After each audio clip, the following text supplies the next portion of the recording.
Hello, everyone. Andy Jacob here with the DotCom Magazine Entrepreneur Spotlight Series. This is a show you're going to want to settle back in your chair and watch all the way through. I have a worldwide leading expert on the show today. I've been waiting to get Miss Tricia Brouk on the show for a number of months. I've finally been able to slot her in. She's so busy. She is the CEO and founder of Big Talk Academy. And if I was to go through everything that she has been awarded, all of the awards that she's received, everything that she has accomplished in her life, I'm going to be talking for 30 minutes. I'm not even going to be able to get her on the show. So if you love learning from the preeminent expert, we've got her on the show today. We're going to be talking about the Big Talk Academy and what it takes to really communicate well, how to use your voice in a way that matters, and what it's like to really be able to communicate in a great way, in a meaningful way. Tricia, welcome to the DotCom Magazine Entrepreneur Spotlight Series today. Andy, I am so excited to be here. Thank you so much for this opportunity. We are so excited to have you. Let's pull the lens back to 30,000 feet and tell us about the Academy. I founded the Big Talk Academy in order to support speakers who were unable to fly to New York City to work with me. Several years ago, one of my friends reached out, Petra Kolber, and said, I just landed a TED stage. I would love for you to direct me. I have been in film, television, and theater in New York City for over 30 years. And I thought, how fun would it be to work with her on her talk? It will be just like I work with my actors. I'll create a safe space. We'll do script analysis. We'll work on choreography and blocking and performance. And that's exactly what I did. And then all of a sudden, I had all of these speakers from all over the world wanting to work with me and no place to put them. So what does a theater producer do? They produce shows. What's the best show for a speaker? The TED stage. So I became the executive producer of TEDxLincolnSquare. I produced 2 years of shows in New York City and then decided I wanted to produce my own speaking events. Started the speaker salon where people come. It's a speaking incubator, and you come and you get on the stage with me every week in New York City, and realized my reach was limited to being in person with me. What if I created a certification program, a speaker incubator for thought leaders and influencers that was virtual? And I founded the Big Talk Academy before everything went virtual and started certifying speakers inside of my methodology of how to really create effective communication through the art form that I had been teaching my actors my entire career. I love it. It's so powerful. Let's talk about it. What's the thing that entrepreneurs need to really focus in on in order to communicate better? It starts with values, purpose, and mission. If you are not clear on what your values are, it's impossible to be an effective communicator because you won't be talking specifically from what you believe in. And I think it's also important to recognize that your values may not be the values you were taught as a child or you grew up with inside of your family. When you identify clearly what your values are, and you align with those values and you're clear on your purpose. Why do you get out of bed every morning? What is your mission? Who are you here to serve? Then as an entrepreneur, you can speak about what you believe in effectively, articulately, passionately, and captivatingly. And that's really what I always start with my speakers is what are your values and what do you want to talk about? What gets you out of bed in the morning? I love it because when you speak with passion, obviously it comes through in a meaningful way. When I sign up for the Big Talk Academy, what does it sound like? Like, what's that first phone call or first introductory session sound like with you? What's the conversation you have with your clients? We start with mindset.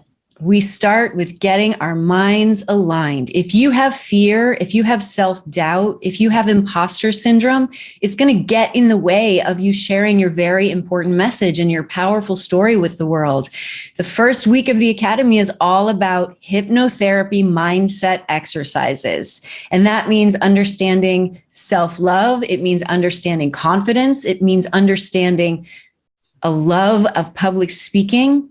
And that meditation and that going inward first, before we even start thinking about speaking, is going to prepare you for the rest of the academy. It's a 12-week program. It's 3 months. And inside of this safe container, which community is one of our values, inclusion, diversity, respect, dignity, excellence, love, and compassion. This is something that we incorporate into our work at the Big Talk Academy. Once we get our minds straight, then we move into what it means to land on the potent big idea. Whether you have 100 ideas or no ideas, that can create paralysis. Inside of the academy, inside of this program, I take you on a journey, an idea mining journey. Many speakers come to me and they think they know what they want to talk about. They go inside of this process, which is very intimate and it's very contained. And they realize, oh, I'm actually going to speak about this. Or they know what they're going to talk about and they still go through the process and create 100 ideas inside of this container. And the reason that I take you on that journey is because when you are a communicator and you have 100 ideas, you can create content for blog posts. You can create content for social media. You can create content for articles. And inside of those 100 ideas, we distill it down through the process to the one that you want to talk about. So if a speaker comes in and they know what they want to talk about and they still go through the process, they get to generate new ideas and land on the one they came in with. And then, of course, we move into the writing process.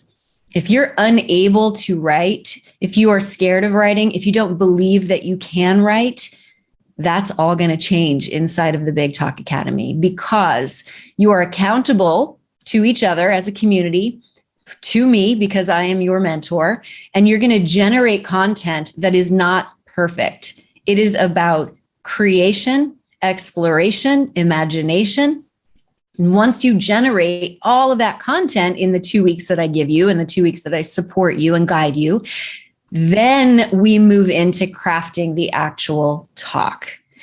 You have this beautiful product. You can take it onto a TED stage. You can take it to conferences. You learn how to write an opening. You learn how to write a closing. You learn how to perform the talk through the techniques that I teach my actors. And we can go into that in a moment if you like. And you learn how to pitch your talk. This is a business. You deserve and need to be paid as a speaker. And that means, again, going back to mindset, asking for what you're worth and requiring decision makers to negotiate your fees. It is a fully comprehensive, amazing program that I take speakers on from point A to point B. I love it. You teach actors a certain process, and you've taken that process and beautifully integrated it into the Big Talk Academy. So let's talk about that. What did you learn from teaching the actors that now you teach all these uber successful speakers that are taking the Big Talk Academy lessons and all of the speakers that you've sort of positioned for greatness throughout the years? As a director in New York, I have been in thousands of rehearsal rooms. One, when I was on the floor as an actor, as a speaker, as a performer, a dancer, and now being on the other side of the table, it's my responsibility to create that safe space so that my actors can be authentic and they can play a scene with one another that's truthful, that's vulnerable, that's relatable, that's impactful. Same exact thing with my speakers. It's my job and responsibility to create a safe space so that they can share their vulnerable, powerful story with the world and change and even save a life. Now, this isn't something you can hope for. I can't hope I'm good. I can't hope that I'm vulnerable. I can't hope that I'm a great speaker. Because what if you have a bad day? We're all human beings. We can't hope that life's going to be perfect every single day and we're going to walk into the environment and deliver the perfect speech or deliver the perfect performance. And I have friends in Hamilton. They don't all want to go to work every day. However, it's the audience's first time seeing the show, even if it's your 100th time performing the show. So it's your job as a performer, as a speaker, to show up fully present. How do you do that when life gets in the way? The techniques that I teach my actors and my speakers: objective and action. What do you want from your scene partner? What do you want from your audience? That's what you have to go after. And how do you do it? By playing in action. And what's so awesome about this technique, Andy, is that we as human beings do it naturally. You want your kids to go to bed. That's your objective. You want your partner to take out the trash. That is your objective. That's what you want. Well, how do you get them to do it? How do you get your kids to go to bed? You can bribe them. You can story tell them. You can take them. That's the action that you play in order to get what you want. You want your partner to take out the trash? How do you get them to do what you want? You could ask, you could seduce, you could bribe. And that's the same thing when you are on stage and you want your audience to put their phones down. You want your audience to give you their attention, to enroll in your cause. That is your objective. You must go after that objective relentlessly, which means if speaking is your only objective and they're not doing what you want, which is paying attention, you must change your objective, which means entertain, pause, inspire, motivate, teach, educate, or even wait. If you wait, are still, and you become silent, trust me, everyone's going to look up from their phones. I love it. Now, Tricia, I'm practicing. Very Tricia, good. you mentioned vulnerability, and I love that word so much. You know, when I listen to someone or hear someone or watch someone, and they talk about some of the things that they're vulnerable in, it makes me connect to them. You know, not everybody is going at 100% and their world is fantastic all the time. Sometimes when speakers share with me some of their vulnerability, I sort of connect to that a little bit more. And I sort of say to myself, wow, you know, they're sort of self-disclosing to me a little bit. I'm sort of understanding that person as a human being. I love the fact that they're strong enough to do that. And I feel that that person has something important to say to me. So let's talk about this vulnerability and what that means to you at the Big Talk Academy. Inside of all of my work, the academy, the salon, the work that I do, building speaker platforms individually, vulnerability is the place that we want to get to in order to connect deeply to the audience. Just like you're saying, Andy, that's how you connect to people. I want to also preface that vulnerability does not mean sharing your tragedy or your trauma or your pain for manipulation. It also means not sharing your tragedy, your trauma, or your pain until you are ready. And that means fully healed from any vulnerability. In order to share your story, you must be fully healed so that you can share the story with us so that we can be impacted by it to potentially think differently about our own lives. And I've said this before, and this is not new to me. It's been said many times. You want to share from the wound.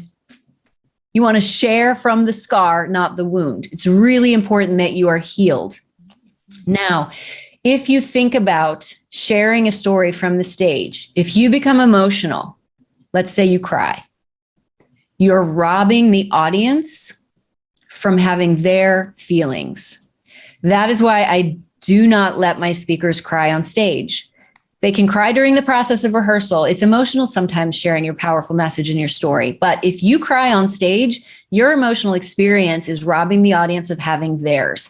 You need to be the person who is taking care of the audience. So when you are vulnerable, it needs to be performed, delivered, communicated in a way that relates to the audience and connects to the audience without ever making the audience feel like they have to take care of you. Well, it's powerful advice for people watching the show. Rewind what Tricia just said. I mean, that's amazing. Now, we have entrepreneurs that watch the show, a lot of startup founders. They're going throughout the country, whether it's on Zoom or in person. They're trying to raise money. They're meeting with venture capitalists and angel investors, and they're sending their decks out. Are there some pointers that you can give to the people watching the show? Of course, we want them to go to take a look at Big Talk Academy, but are there some pointers you can give to them to help them with the process of what they need to think about presentation? How should they present? Are there some key points you can give to the people watching the show today? Really important that you show up prepared. You need to know what you're going to say and how you're going to say it. And I get a lot of pushback, Andy, from people who don't want to memorize. I'm going to sound robotic. I'm going to lose the passion. I'm not going to be myself. Maybe. And if you are clearly sure on how you're going to deliver the content, what the bullets are, if that's how you like to work, what the script is, if that's how you like to work, rehearse your presentation ahead of time. Do not wing asking for investments. And from somebody who has gone into many rooms to ask for funding for feature films that I've written, it requires preparation. I rehearse those meetings. I rehearse exactly how I'm going to present. I rehearse how I'm going to respond to all the different versions of what could possibly need responding to. And that has set me up for success, because if you're prepared and anything happens in the room, then you're confident and you're fully ready to have those conversations. Yeah, I love it. And what do you say to even younger people watching the show? So many people say to their friends or to their relatives, their family members, or to themselves, I'm not good at public speaking. I don't like public speaking. What can we do to help these younger people understand how to maybe embrace public speaking in a way that's going to be beneficial for them and to their lives? Can you give some insight into that methodology for the even younger people that say, I don't like public speaking? Well, if you don't like public speaking, you don't have to be a public speaker, first of all. The other part of that is everyone has fear. And no matter how many times you've been on stage, no matter how many stages you've been on, and I've been on thousands of stages my entire life, I still get butterflies.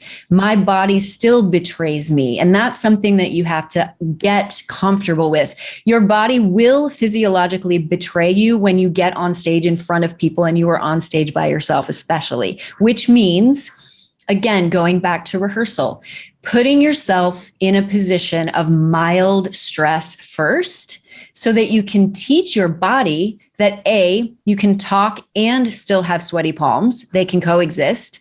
And B, you're not going to die.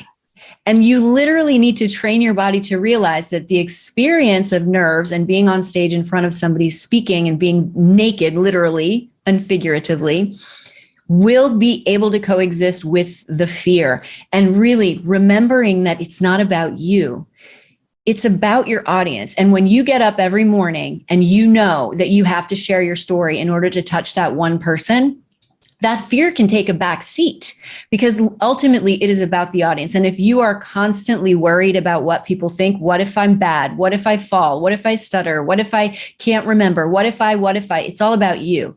It has to be about the audience. How can I best serve the audience, the listener, so that I can help them, so I can impact them, so that their lives can be improved because of what I have to say? Yeah, that's powerful. You mentioned mentorship. I mean, you've mentored so many speakers and thought leaders, authors, entrepreneurs. I mean, it goes on and on and on. Your mentorship is amazing. But let's talk about mentors for Tricia Brouk. Do you have your own mentors as well? And how valuable have they been to you in your life? For sure. My first mentor was my dance teacher, Sharon McGuire. I'm from Arnold, Missouri, and I studied dance starting at age 7. And she mentored me all the way through high school. And then I went on to college and studied dance there, where Michael Sims became my mentor. And I talk about all of my mentors inside of my book, The Influential Voice, because every mentor that I had in every stage of my life helped me become an influential voice, so that I can say what I mean for lasting legacy. And now I support and mentor others in becoming influential voices. And I was a dancer. We didn't speak, but I also knew that I was experiencing and leaving a lasting legacy of influence as a dancer, and that I could do even more if I began to direct, write, produce, speak myself, and now mentor others. Now, when it comes to my business, I have business mentors. I have a high performance coach. I have a mindset mentor. I have a business mentor. I have a spiritual mentor who allows me to tap into source when I want to really be reminded of the evidence that I am being provided with every day from the universe. it is paramount. It's imperative that you have guides, mentors, coaches, teachers, people that you can bounce ideas off of, people who will give you the truth when it comes to what's going on for you and with you and around you.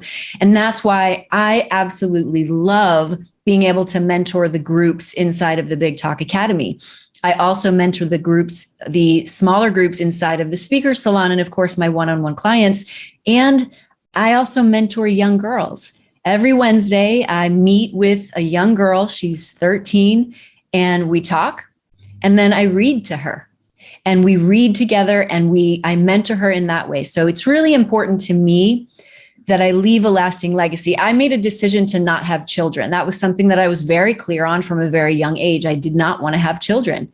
And I want to leave a lasting legacy of teaching people how to communicate effectively and with dignity in order to leave the world a better place. That's great. And you're paying it forward every single day, especially on Wednesday. I mean, that's fantastic. Now, let's connect dance to entrepreneurship, because you've got this great dance, career. You grew up in dance. Dance is a sport.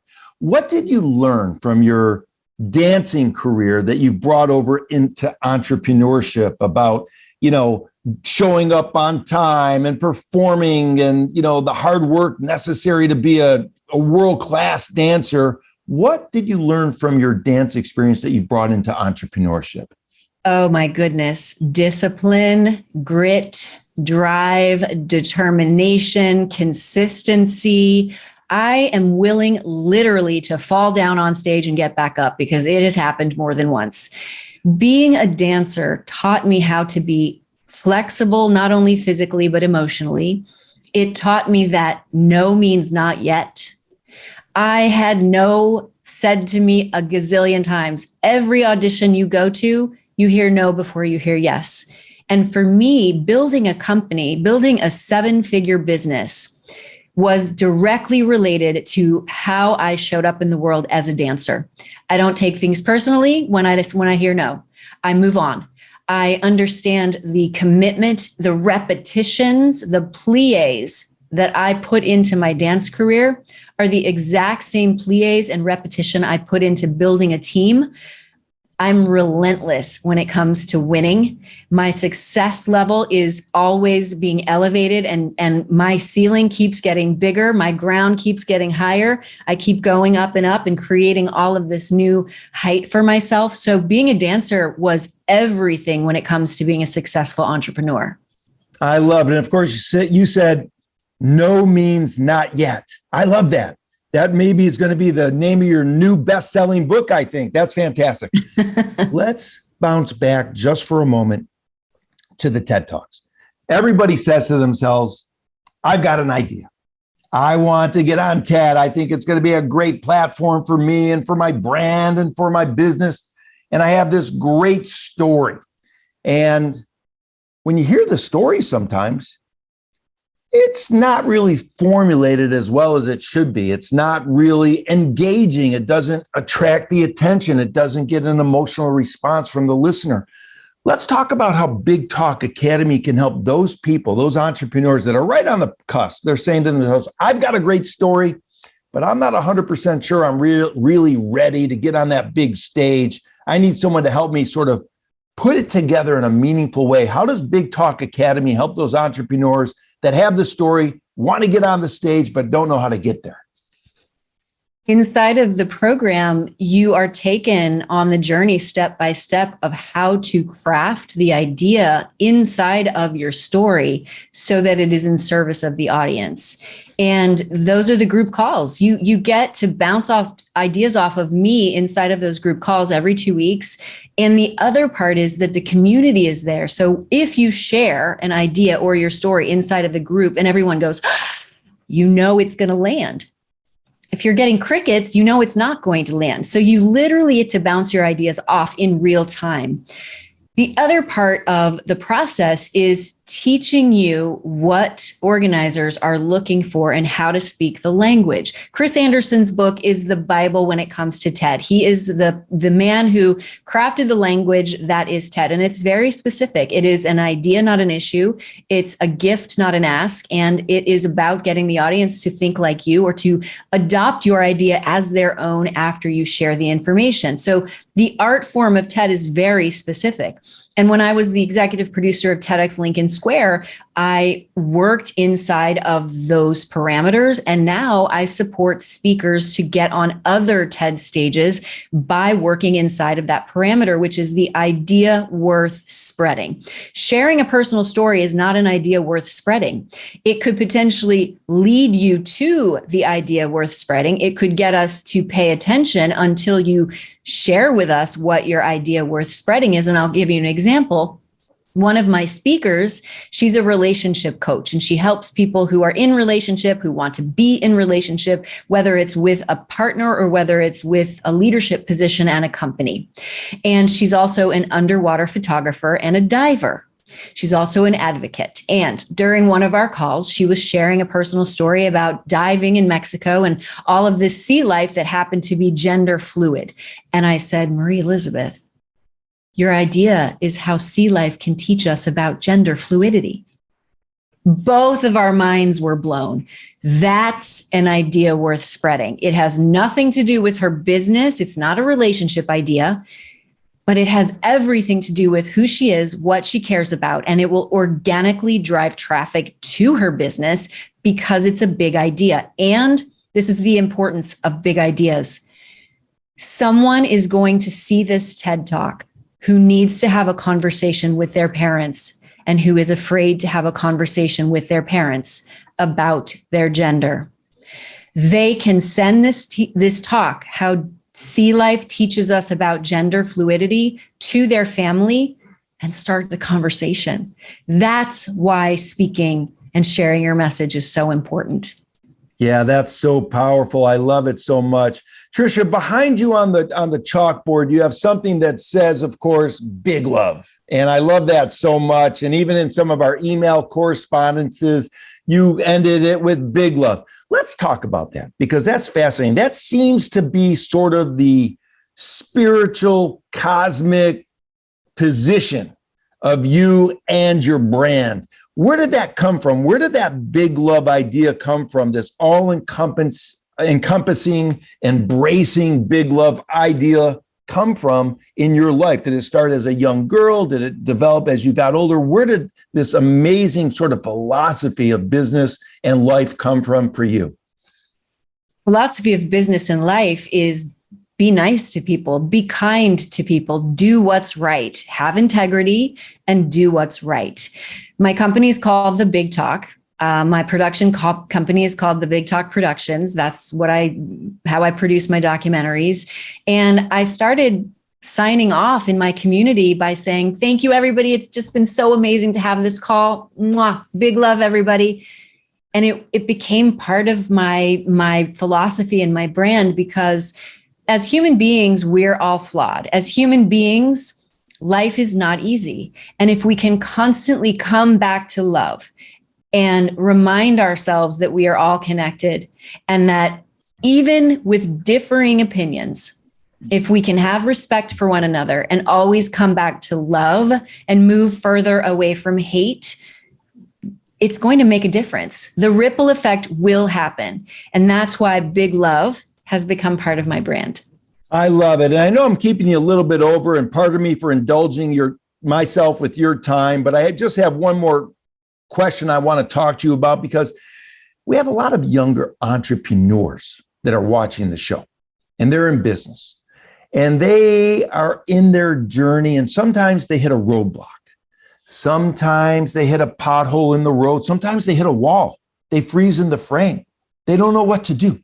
So I'm hoping maybe, Tricia, based on your background and experience in your big love philosophy, and of course your dance, mindset where you say no means not yet, that you can reach out through the call today and talk to the younger entrepreneurs that are having a tough time in their business, getting through a pothole in the road, and tell them what it takes to get through that pothole, coming out the other side having thought to themselves that they're very happy they came through that tough time in the evolution of their business?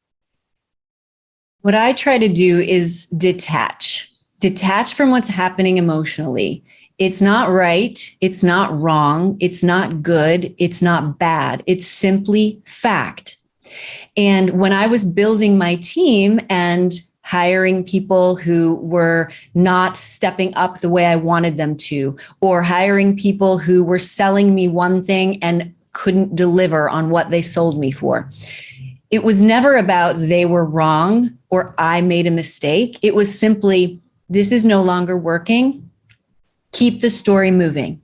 And that's another philosophy that I have embraced as a dancer my entire life. How do I keep the story moving? When a show closes, when a tour ends, I don't cry and go hide and say, I'm never going to dance again. I'm never going to do another show. I say, that was amazing. What's next? How do I keep the story moving? And for any young entrepreneur out there, it is possible for you to achieve any dream you desire. And I'm living proof of that. If you continue to think no means not yet, if you keep the story moving, if you have a conscious awakening into how your values and your purpose and your mission are aligned with you, and you surround yourselves with mentors who have your best interests at heart, which means telling you the truth. That is a big wow. Not only a big love, but big wow. I love it.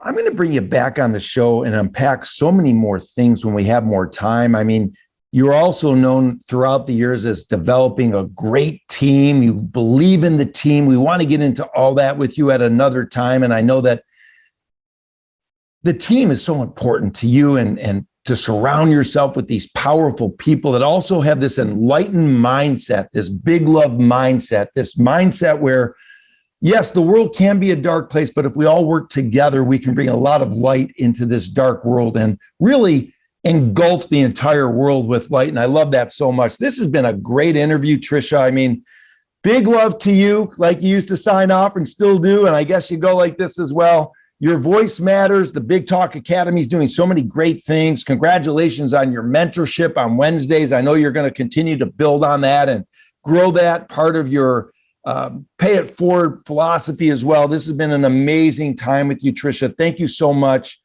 for coming on the DotCom Magazine Entrepreneur Spotlight Series today. This has been fantastic. Thank you so much, Andy. It's been a pleasure. Big love.